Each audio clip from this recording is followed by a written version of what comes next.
नमस्कार दोस्तों, स्वागत है आपका आज के मुख्य समाचार में, जिसमें सबसे पहली बड़ी खबर उत्तर प्रदेश से, जहां पर शामली में केंद्रीय मंत्री संजीव बालियान का हुआ विरोध।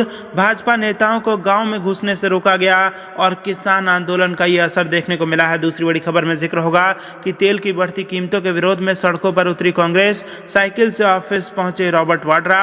और तीसरी बड़ी खबर में आपको बताएंगे कि बिहार बोर्ड ने दर्ज कराई FIR, तो तेजस्वी बोले पत्रकारों को जेल भेजेंगे नीतीश कुमार। जी हाँ दोस्तों, पेपर को लेकर ये बड़ी खबर आ रही है। हर एक खबर की गहराई में आपको ले जाएंगे, लेकिन उससे पहले अगर आपको भी ऐसा लगता है कि किसान आंदोलन से भाजपा को उत्तर प्रदेश में बड़ा नुकसान होगा, तो आप अभी इस वीडियो को लाइक कीजिए और इस लाल बटन को दबा के चैनल को फ्री में सब्सक्राइब करके घंटी बजाकर कमेंट में लिखिए जय हिंद। दोस्तों, रुक करते हैं तमाम बड़ी खबरों की तरफ। किसान आंदोलन। यूपी के शामली में केंद्रीय मंत्री संजीव बालियान का विरोध, बीजेपी नेताओं को गांव में घुसने से रोका। जी हां दोस्तों, नए कृषि कानूनों को लेकर बीजेपी के मेगा प्लान पर किसानों का गुस्सा भारी पड़ रहा है। नए कृषि कानूनों के फायदे बताने पहुंचे केंद्रीय मंत्री संजीव बालियान को रविवार को शामली में भारी विरोध का सामना करना पड़ा। शामली के भैंसवाल में संजीव बालियान और बीजेपी के खिलाफ जमकर नारेबाजी की गई। ग्रामीणों ने मंत्री के काफिले के आगे ट्रैक्टर सटाकर उनको गाँव में घुसने से रोक दिया। इस विरोध पर संजीव बालियान ने कहा है कि 10 लोगों के विरोध करने से और मुर्दाबाद बोलने से मैं मुर्दाबाद नहीं हो जाऊंगा। विरोध के कारण मंत्री का काफिला गांव से लौट गया। शामली में रविवार को केंद्रीय मंत्री संजीव बालियान, विधायक उमेश मलिक, राज्य मंत्री भूपेंद्र सिंह समेत कई बीजेपी नेता अपने काफिले के साथ खाप चौधरियों से मिलने के लिए पहुंचे। वह सबसे पहले गांव लिसाड़ में पहुंचे थे,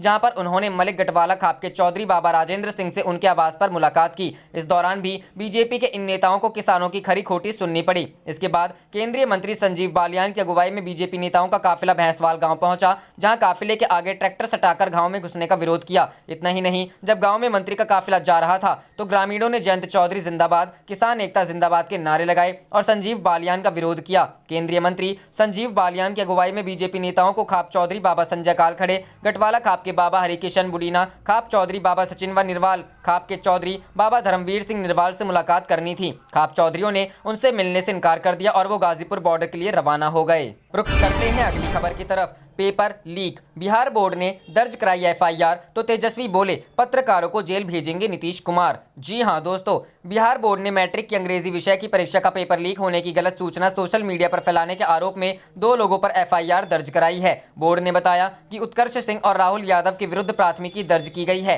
इस मामले को लेकर विपक्ष के नेता तेजस्वी यादव ने मुख्यमंत्री नीतीश कुमार पर जोरदार हमला बोला है और कहा है कि अब सीएम पत्रकारों एवं सामाजिक कार्यकर्ताओं को जेल भेजेंगे। शनिवार को 2 पालियों में मैट्रिक की अंग्रेजी विषय की परीक्षा थी। पहली पाली की परीक्षा सही ढंग से निपट गई, लेकिन दूसरी पाली की परीक्षा शुरू होने से पहले ही उस विषय का प्रश्न पत्र सोशल मीडिया पर वायरल हो गया। दावा किया गया कि प्रश्न पत्र लीक हो गया है। हालांकि बिहार विद्यालय परीक्षा समिति ने इस दावे को खारिज कर दिया। बोर्ड ने कहा कि पेपर लीक होने की बात पूर्णतः गलत और भ्रामक है। बोर्ड ने रविवार को बताया कि अंग्रेजी विषय का पेपर लीक होने की बात सोशल मीडिया पर फैलाने वाले उत्कर्ष सिंह और राहुल यादव के खिलाफ प्राथमिकी दर्ज की गई है। इन दोनों पर आरोप है कि इन्होंने अपने ट्विटर हैंडल से 2020 का प्रश्न पत्र वायरल कर यह अफवाह फैलाया कि इस साल की परीक्षा का पेपर लीक हो गया है। बोर्ड की इसी कार्रवाई को लेकर अब पूर्व डिप्टी सीएम तेजस्वी यादव ने नीतीश कुमार पर निशाना साधा है और कहा है कि हमारे पास व्हाट्सएप के माध्यम से 1 घंटे पहले ही लोग प्रश्न पत्र भेज देते हैं। उन्होंने पूछा कि आखिर ये किसकी गलती है। तेजस्वी ने रविवार को ट्वीट कर लिखा, नीतीश जी को उनके दुलारे अधिकारी इतना भ्रमित करते हैं कि वो विमूढ़ और भ्रांत हैं। अधिकारी अपनी नाकामियों को छुपाने के लिए अब पेपर लीक की खबर देने वाले पत्रकारों पर FIR कर रहे हैं। हमें ही लोग प्रतिदिन व्हाट्सएप पर परीक्षा से 1 घंटे पहले प्रश्न पत्र भेज देते हैं। किसकी गलती है? करो FIR। अपने एक अन्य ट्वीट में उन्होंने प्रश्न पत्र का स्क्रीनशॉट भी शेयर किया है। राजद नेता ने नीतीश कुमार पर आरोप लगाया है कि पेपर लीक करने वाले उच्च अधिकारियों को वे पदोन्नति और इनाम देंगे, लेकिन इस बात की खबर देने वालों को जेल भेजेंगे। तेजस्वी यादव ने ट्वीट किया, पेपर लीक की खबरें देने वाले पत्रकारों पर मुख्यमंत्री नीतीश कुमार ने पटना में FIR दर्ज कराई। टॉपर घोटाले के संरक्षक मुख्यमंत्री हर वर्ष हर परीक्षा का हर पेपर लीक कराने वाले उच्च अधिकारियों को पदोन्नति और इनाम देंगे, लेकिन सामाजिक कार्यकर्ताओं और पत्रकारों को जेल भेजेंगे। रुख करते हैं अगली खबर की तरफ। तेल की बढ़ती कीमतों के विरोध में सड़कों पर उतरी कांग्रेस, साइकिल से ऑफिस पहुंचे रॉबर्ट वाड्रा। जी हां दोस्तों, तेल की कीमतों को लेकर विपक्ष लगातार केंद्र सरकार पर हमलावर है और अलग अलग तरीकों से विरोध प्रदर्शन कर रही है। दिल्ली में रॉबर्ट वाड्रा तेल की बढ़ती कीमतों के विरोध में साइकिल पर सवारी करते नजर आए। रॉबर्ट वाड्रा खान मार्केट से अपने कार्यालय तक साइकिल चलाकर गए और तेल के बढ़ते दामों के खिलाफ विरोध जताया। रॉबर्ट वाड्रा ने प्रधानमंत्री मोदी पर तंज कसते हुए कहा कि आपको अपनी ऐसी कार से बाहर आना चाहिए और देखना चाहिए कि आम जनता कैसे परेशान हो रही है। रॉबर्ट वाड्रा ने कहा कि शायद ये देखने के बाद प्रधानमंत्री मोदी तेल की कीमतों को कम करेंगे। रॉबर्ट वाड्रा ने आगे कहा कि प्रधानमंत्री मोदी पिछली सरकारों को दोषी ठहराते हैं और आगे बढ़ जाते हैं। यही नहीं, मध्य प्रदेश में भी कई कांग्रेसी नेताओं ने विधानसभा तक साइकिल से सवारी की और बढ़ती कीमतों के खिलाफ विरोध प्रदर्शन किया। मध्य प्रदेश में कांग्रेस नेता पीसी शर्मा, जीतू पटवारी और कुणाल चौधरी ने साइकिल की सवारी की और विधानसभा तक साइकिल पर सवार होकर गए। पेट्रोल और डीजल की बढ़ती कीमतों के मद्देनजर कांग्रेस नेताओं ने साइकिल पर सवारी करने का फैसला किया और केंद्र सरकार के खिलाफ विरोध प्रदर्शन किया। बता दें कि पिछले 2 दिनों से तेल की कीमतों में कोई बदलाव नहीं आया है, लेकिन इसके बाद भी पेट्रोल और डीजल की कीमतों ने आम जनता को परेशान कर दिया है। रुख करते हैं अगली खबर की तरफ। चुनाव से पहले बंगाल सरकार ने पेट्रोल डीजल की कीमतों पर दी इतनी राहत, केंद्र के खिलाफ टीएमसी ने किया प्रदर्शन। जी हां दोस्तों, चुनाव से पहले ममता बनर्जी की सरकार ने पेट्रोल डीजल की कीमतों में कटौती करके जनता को थोड़ी राहत दी है। पश्चिम बंगाल सरकार ने रविवार को पेट्रोल और डीजल पर एक रुपया प्रति लीटर की कटौती की घोषणा की, जो कि आज मध्य रात्रि से प्रभावी होगी। राज्य के वित्त मंत्री अमित मिश्रा ने कहा कि इस कदम से लोगों को ईंधन की कीमतों में वृद्धि से कुछ राहत मिलेगी। मिश्रा ने कहा, केंद्र पेट्रोल से कर के तौर पर 32.90 रुपए प्रति लीटर कमाता है, जबकि राज्य को केवल 18.46 रुपए मिलते हैं। डीजल के मामलों में केंद्र सरकार की कमाई 31.80 रुपए प्रति लीटर है, जबकि राज्य के लिए 12.77 रुपए है। उन्होंने यह भी आरोप लगाया कि केंद्र ने उपकर लगाया है ताकि राज्यों को उनका हिस्सा नहीं देना पड़े। यह संघवाद की विशेषताओं के खिलाफ है। श्री मिश्रा ने एक सवाल पर कहा कि केंद्र सरकार को योजना आयोग को फिर से लाना चाहिए। पेट्रोल, डीजल व रसोई गैस सिलेंडर की कीमतों में बढ़ोतरी के खिलाफ तृणमूल कांग्रेस ने रविवार को राज्य के विभिन्न हिस्सों में पदयात्रा की व रैलियां निकाली। बेहाला में 3A बस स्टैंड से लेकर 14 नंबर बस स्टैंड तक राज्य के शिक्षा मंत्री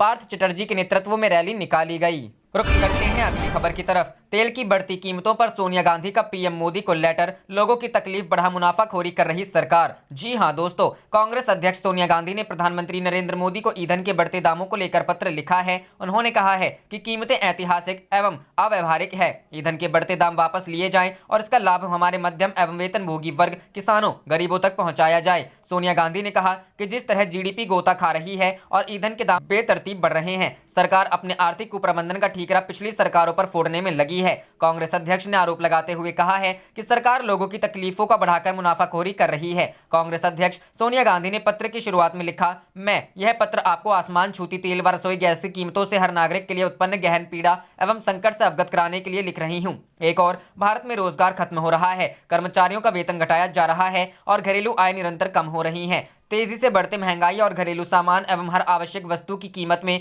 अप्रत्याशित बढ़ोतरी ने इन चुनौतियों को और अधिक गंभीर बना दिया है। खेद इस बात का है कि संकट के इस समय में भी भारत सरकार लोगों के कष्ट व पीड़ा दूर करने की बजाय उनकी तकलीफ बढ़ाकर मुनाफाखोरी कर रही है। उन्होंने आगे कहा कि ईंधन के दाम इस समय ऐतिहासिक रूप से अधिकतम ऊंचाई पर है, जो पूरी तरह अव्यवहारिक है। यह तथ्य है कि देश के कई हिस्सों में पेट्रोल के दाम 100 रुपए प्रति लीटर को भी पार कर गए हैं। डीजल के निरंतर बढ़ते दामों ने करोड़ों किसानों की परेशानियों को और अधिक बढ़ा दिया है। देश के तमाम नागरिक इस बात से परेशान हैं कि यह बढ़ोतरी ऐसे समय पर की जा रही है जब अंतर्राष्ट्रीय बाजार में तेल की कीमतें मध्य स्तर पर ही है। सही बात तो यह है कि कच्चे तेल की ये कीमतें यूपीए सरकार के कार्यकाल से लगभग आधी है। सोनिया गांधी ने सवाल उठाते हुए पूछा कि मैं यह नहीं समझ पा रही कि कोई सरकार लोगों की कीमत पर उठाए गए ऐसे बेपरवाह और असंवेदनशील उपायों को कैसे सही ठहरा सकती है। आपकी सरकार ने डीजल पर एक्साइज ड्यूटी को 820% और पेट्रोल को 258% बढ़ाकर पिछले 6.5 साल में 21 लाख करोड़ रुपए से अधिक की कर वसूली की है। ईंधन के दामों पर करों के रूप में की गई मुनाफाखोरी का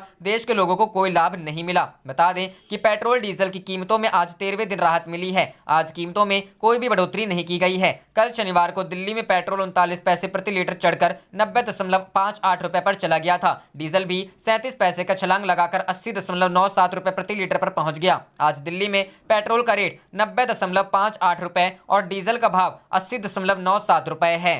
रुक करते हैं अगली खबर की तरफ। पश्चिमी यूपी के किसान नेताओं से मिले सीएम केजरीवाल, बोले किसानों के डेथ वारंट को वापस ले केंद्र सरकार। जी हां दोस्तों, दिल्ली के मुख्यमंत्री अरविंद केजरीवाल ने रविवार को पश्चिमी उत्तर प्रदेश के कई किसान नेताओं से केंद्र सरकार के 3 नए कृषि कानूनों को लेकर मुलाकात की। इसको लेकर केजरीवाल ने कहा कि आज पश्चिमी उत्तर प्रदेश से कई किसान नेता कृषि कानूनों को लेकर दिल्ली विधानसभा के प्रांगण में चर्चा करने आए थे। केंद्र सरकार कहती आई है कि इन कानूनों से किसानों को फायदा होगा, लेकिन अब तक वह जनता को एक भी फायदा बताने में में नाकाम रहे हैं। इसके अलावा मुख्यमंत्री अरविंद केजरीवाल ने कहा कि यह 3 कृषि कानून किसानों के लिए डेथ वारंट है। इन कानूनों से किसानों की किसानी कुछ पूंजीपतियों के हाथों में चली जाएगी और हमारा किसान अपने खेत में मजदूर बनने के लिए बेबस हो जाएगा। आज सब लोगों ने फिर से केंद्र सरकार से मांग की है कि इन काले कानूनों को वापस लिया जाए। इसके साथ अरविंद केजरीवाल ने कहा कि 28 फरवरी को उत्तर प्रदेश के मेरठ में किसान महापंचायत होने जा रही है। आप देख रहे थे आपका अपना चैनल जय हिंद जय भारत।